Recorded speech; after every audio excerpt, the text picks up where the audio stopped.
Hello, and welcome to Standards as a Platform. I'm John Breault, and I'm the moderator for this session. Thank you for joining us. Joining me today from Corelogic are Dan Ray, Principal Technical Product Manager, and Al McElmon, Senior Leader, Software Engineering. Gentlemen, thank you for being here. Thank you. Thanks for having us. This session is called Standards as a Platform. What do we mean when we say standards as a platform? Well, we, as people who joined RESO early on and have been sort of champions for the standardization of data across our industry, we had the opportunity to create for ourselves and for our customers a platform based on the standards from RESO as they emerged and as they've matured, a platform that we refer to as the data dictionary pipeline. Some may say that's not a creative name, but I like calling things what they are. It's a data dictionary pipeline, so we need that. And so as we were thinking about this conference, we thought talking about that might be useful, might be a good case study in what standardization really makes possible. That's great. So what is the data dictionary pipeline? Talk to us about that. Absolutely. And I'll leap right in here as you have color to add. The point of the data dictionary pipeline is that it is a centralized standardization tool that brings disparate MLS data, native MLS data, into a standard source of truth. That is our implementation of the data dictionary. And I've provided a little slide here that we can bring up right now. Across the top there, you can see we ingest, as of today, 115 MLSs, but grows constantly. I drew them as little factories because from our perspective, they're just churning out data all the time. And we bring them into a system that standardizes them, normalizes them, deals with their differences. Al is going to talk in a bit about some of the tech behind that. And then we place those into data indexes that are in the application environment of the platforms that are going to use them. So this system is powering Trestl's dashboard and Upstream's dashboard and the data interfaces, both API and RETs for Trestle and Upstream. And it powers the new One Home portal, the new consumer portal for Matrix. And the point of that is it gives us one channel of data that we can hang any number of products off of. So anything you want to add to that, Al? You go ahead, Al. Sorry. Is there anything you want to add to that? Sure. Yeah. I mean, like Dan said, we're not very creative with it. I mean, it's a data pipeline. It's different elements. The data moves through different pieces of the process in order to come out with the finalized product. We call it lots of different things over the years through the different names. But yeah, the data dictionary pipeline, we took half from RESO, took half from industry terms, and that's where we come up with. Sure. So how and or why did you get started with this? What problem was it you were really trying to fix? Sure, I can take a stab on that one. So, I mean, I think the main problem use case is probably pretty common for the majority of people who've been to RESO and kind of know the struggle we've had over the years to really get everything standardized. Even though Corelogic is a large provider of that data set, we have similar problems, with the disparate data systems where every MLS has their own schema. Even within schemas that are similar across systems, the values that are exposed across all of those platforms differs greatly. So we got into this because we knew we had a long list of products that were going to rely on standardized data. And rather than drastically shake the world of the MLS and go in and do a redesign of the primary system, we took the downstream approach to get this solved in a more universal way that we could support across all our products. So to that point, there have been some MLSs that have redesigned their system, right, to be, I guess, more than just data dictionary compliant, but really to match the data dictionary, I guess, right? So why this solution versus that solution? Let me just back up a little bit about. We'll take a long way around to answering that. Okay, we've got time. When we first conceived of Trestle, it was around the time that the mandate was coming down about RESO compliance for MLSs. And a lot of people were really grappling with how they were going to do that. I wasn't around at the time, but Al certainly was. He can talk for having been boots on the ground for that. But we saw there was an opportunity to provide a essentially bolt-on certification, both dictionary and API. And so that was sort of the initial value proposition of Trestle toward the MLS was, look, we can satisfy that mandate for you without your having to go through the process of overhauling your huge monolithic, the organizations that have been through that, and we applaud them, it's a good thing to do, but it is not a light lift. And so this is a bolt-on to those who have not wanted to do that. At some point, we realized we could also solve the problem of data licensing, and the most organizations we talk to bring their licensing into Trestle, they're in some state of chaos about that, either a little chaos or a lot of chaos, but it's on the chaos spectrum somewhere. So we can bring some sanity to that for them too, and that's the other part of it. But that all happened long before we anticipated or even really understood that this platform was going to be powerful for us in other ways. And so for those MLSs that have transitioned to data dictionary, we still solve a lot of other things. It's interesting because they've gone through what is fundamentally a big change, maybe kind of lossy process. And then the implementation of data dictionary and Trestle may not be exactly like theirs. And so there's sometimes even more change for vendors there. And so it's been something that we've worked with, but we end up with a single unified data dictionary across a lot of MLSs. And that has proven itself to be really, really powerful. So, and I would add that a little bit. I mean, the prospect of having these MLSs who come in where we have existing Trestle users pulling data from an MLS, they're pulling standardized data out of our data dictionary pipeline. Then when they move over to a standardized data dictionary, I forget exactly what the term we use for it, but it's when it's data dictionary native, when it's done actually in the MLS. We saw a real ease of our customers, our Trestle customers, our users being able to transition back and forth between those. Because to Dan's point, there are some differences in the values and changes, but there's not a major rewriting of their entire system because they're already relying on the standardized data dictionary coming out of Trestle. Yeah, it's a change in a few points, not massive, pieces of code. Yeah, and as an MLS, I can appreciate that. So we've talked about your initial problems, what you were looking to do. What's this involved into for you guys? Well, it has become the data platform that our entire product suite is headed toward being built on. And we certainly have some older things that pre-existed this that are working with native data, but the real, in some ways, the big success story about it is OneHome, which we announced at NAR last year, and then had first systems going live middle of this year. What we decided with OneHome was we did not want to spend a year rebuilding a backend for 160 matrix systems. That was not a good use of our time. Instead, we wanted to invest in creating a really, really killer consumer experience. And we could do that on top of standardized data much, much more quickly.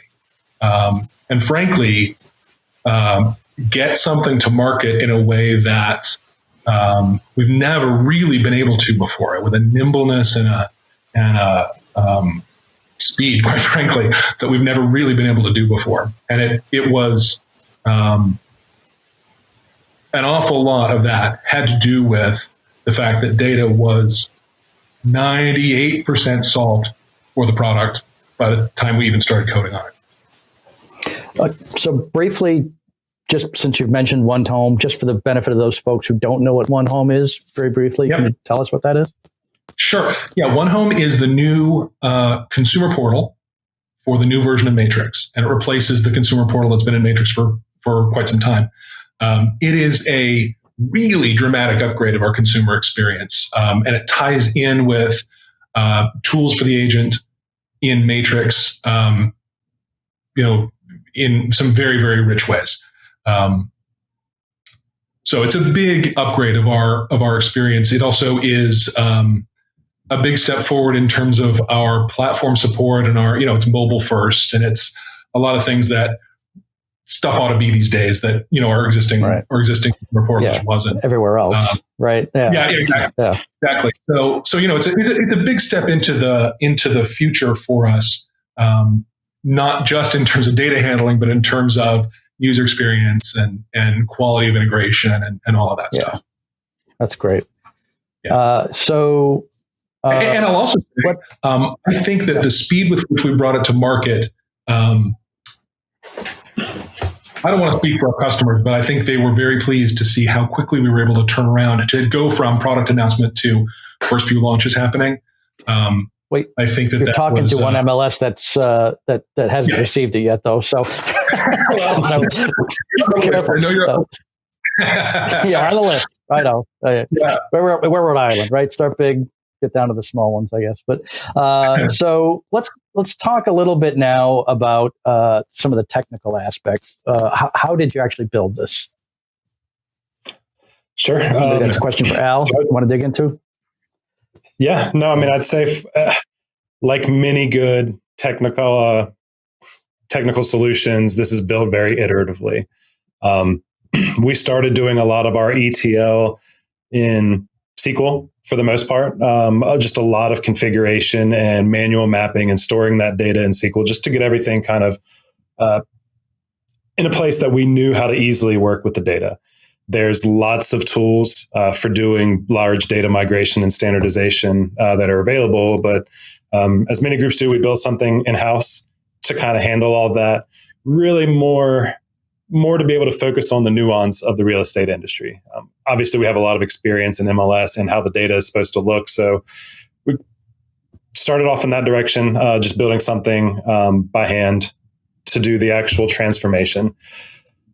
Then around the time when we made a big shift to our API, or version 2 of the API, is when the technology really started to take off. So we're using Kafka, which is a distributed messaging platform that's really all about very quickly moving data in a scalable fashion. There's a lot you can do with Kafka. Some of it, we're using a lot of the features, but even some of the more advanced stuff we haven't even needed for this project. But Kafka is extremely good at quickly moving data. If our broker nodes are overloaded, we can add more and just scale this out. And it's easy and I wouldn't say cheap, but it's a good approach for being able to scale horizontally. So to that point, I assume you looked at other solutions. And so why did you land on Kafka? We had our corporate direction overall was going with Kafka. We have a couple of partnerships with premier Kafka providers, premier Elastic providers as well. So we had the support system there that we knew we had groups to work with if we ran into issues. But we did do research on stuff like RabbitMQ for handling the actual distribution of the messages and the queuing aspects of it. But Kafka was an easy fit because of the people that we already had relationships with, and it was very quick to get it up and running for a proof of concept. Go ahead. I just want to ask you, you used the term elastic. So for the non-technical people like myself, what does that mean? So Elastic is technically a data store. It stores documents that can be very fast. You can read them very quickly and write to them very quickly. I think for the majority of people, you can consider Elasticsearch to be a database. It's not technically a database, but it performs all of the same sort of activities. You can store your data, you search it, you read from it, you can run analytics and all that. So we're taking our data out of SQL, putting it into Kafka to do all the transfer, and then landing it into Elasticsearch at the last process. So then on the diagram Dan mentioned here, we're taking that data and we have a trestle data index where we're storing all of this data, but we can also project that same set of data over onto OneHome and give them their own flavor that they need. So we have our core data centralized, but any product that needs to make a projection of that data can customize it the way that they need for their products. Similar to kind of how our users use our API, Trestle API, they'll use it to pull our data and create their own product works from there. Our internal products can do the same thing from our Elastic Index. So similarly to Kafka, we had a great working relationship with Elastic, the actual company, the main who write Elastic. Premier service agreements with them, so they were a good choice, and they're extremely horizontally scalable.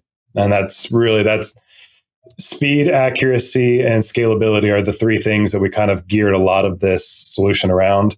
But Elastic is really about that scalability. And then it has turned out that because the Trestle API and RETS service is deep in the belly of the beast, really just an Elastic query engine, it can also query any other Elastic store that we have in the enterprise that we can get it to. So turning on our public records service was as simple. I mean, I say simple, it took some work, but in principle, we were able to point at that and just get that data and have it exposed in Trestle. And so as the enterprise moves more and more toward these solutions and these platforms, we're going to have access to more and more stuff that we can put out on Trestle as data for people to consume. So one of those times when enterprise initiatives, guess what, actually pan out. It's sometimes it feels like being dictated to from above, but boy, you know what? Yeah. Efficiency is efficiency. It's good stuff. So to that point, just to piggyback on that, what problems have you been able to solve with this solution? Most of them for us. Yeah, most. Give us a few examples. Sure. I mean, the core proposition is the fact that fields are different across systems, and then their values are different across systems. So with the data dictionary pipeline, we were able to take, of the 100 plus MLSs, map all of their fields to a standardized list. And then for their data, the actual data elements, the enumerations, we were able to take the RESO standard and map a lot of those items to that RESO standard. But then due to the way that the data dictionary rules work, we're able to extend that as well. So we took that same extension or that same core set of data dictionary fields and their enumerations, extended it to things that our customers needed and built on top of that. So we're able to basically map everything into our standard, which is driven from the data dictionary standard.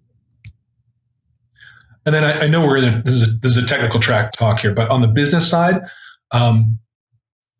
we have solved the problem of, because the perception about Corelogic for a long time has been that we're slow to turn things out, and you give us feedback and it takes forever. And we have in this year, 2020 has been a year of really very strong value delivery to the market for our company. Very strong. Many have said unprecedented in terms of just what we've been able to put out this year. And a lot of that is on top of this solution and solutions like it. So we've solved a real problem in terms of what we're able to deliver customers as well. So I'm sure this hasn't been without its challenges. So what sort of problems has this solution created for you? So this is one Dan and I talk about a decent bit. This is what we talk about. Yeah. On the technical side, it's caused some problems in that it's a big change for some of the way that users consume data. When you're standardizing data at the source in Matrix, in the actual MLS, you have the ability for agents to see what they're doing. They're putting in a value, they're seeing what it's going to be. They know what that standard is. When we're doing that mapping downstream, a lot of the time it's on our team and the MLS staff and our technology providers who give us feedback to kind of help improve that standard. So how we're mapping these values evolves over time. As a result, Trestle is much more aggressive with data updates than most RETS providers. Our main focus is making sure the data is fast and accurate.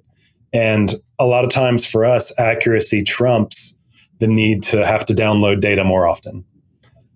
So that's been kind of a struggle, and it's something that kind of working with our technology providers to understand that the systems need to be very robust so that if we update 1 million million values, it's important for you to have those values. So it's important for the systems to be able to handle that sort of update. So yeah, just a lot more aggressive in the amount of updates that are required for a platform like this. Dan mentioned earlier, there's a communication side of this. In the past, the MLSs did a lot of the individual communication. They're saying, hey, we're making this change. We're telling everyone about it. Now that falls to Trestle as the aggregator to kind of deliver that message out to the customers. And I'll say right out loud, that is not a solved problem for us. We have change coming at us from 115 plus MLSs, plus change that we generate with remapping and data cleanup passes.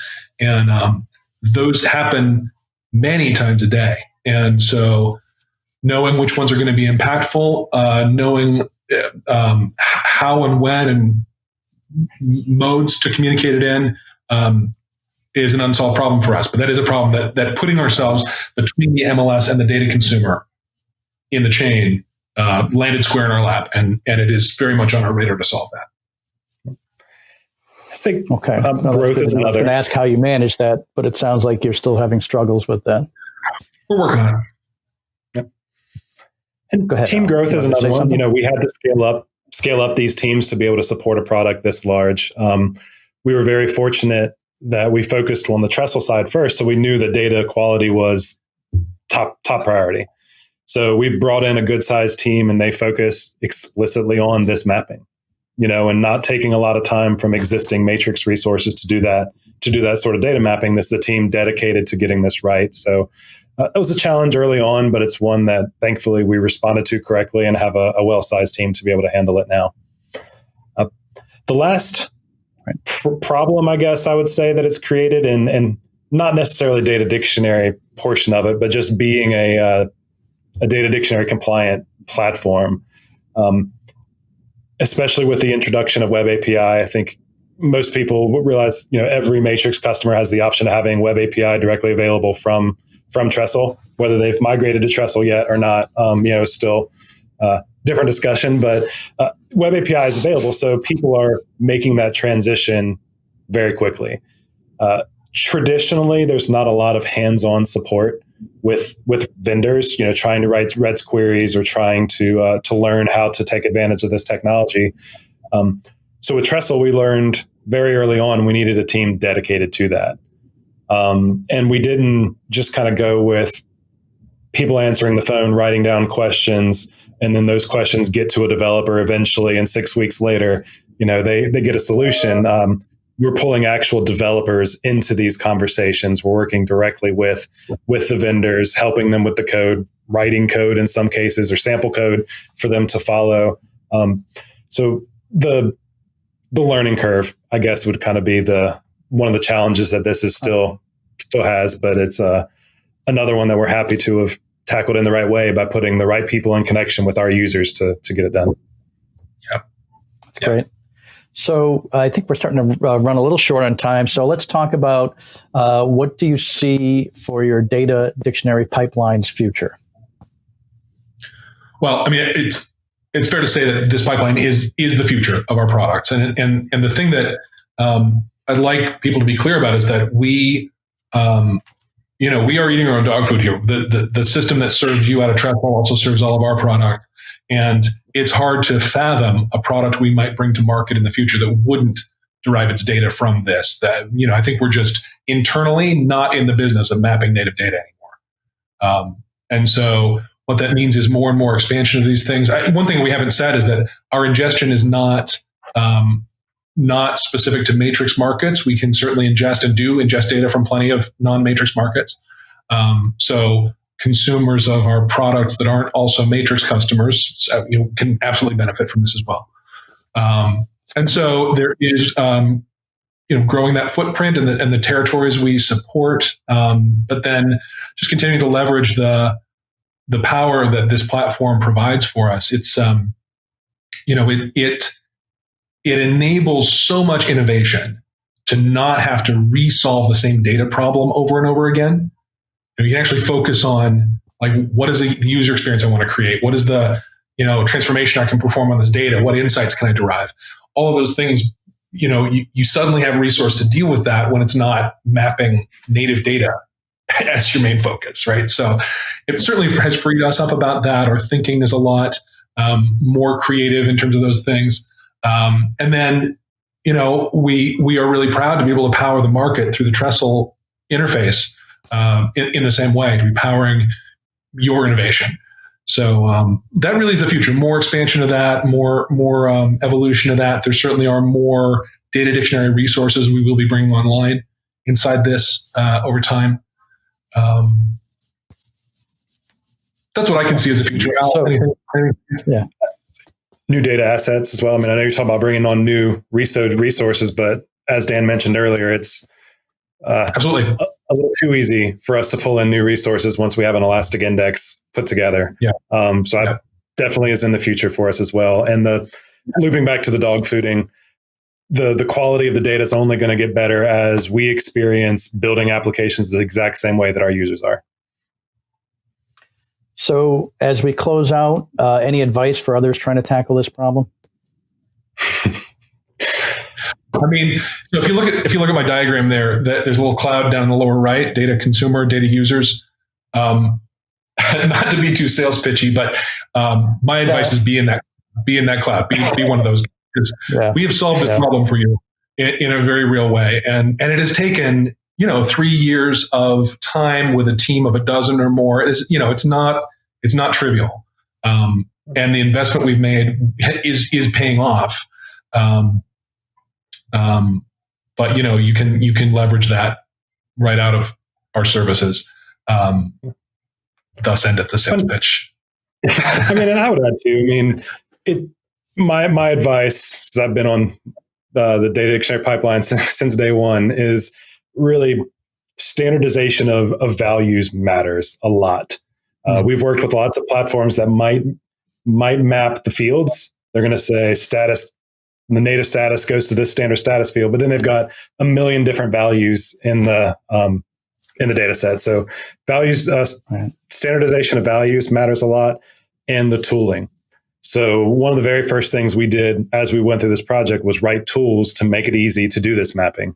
There are systems where you map data in a view, where a DBA goes in and they say this column goes to this one, and they do it, but that wouldn't scale for us. So we had to build tools so that our data analysts can do that mapping and leave the actual data engineering to the developing team.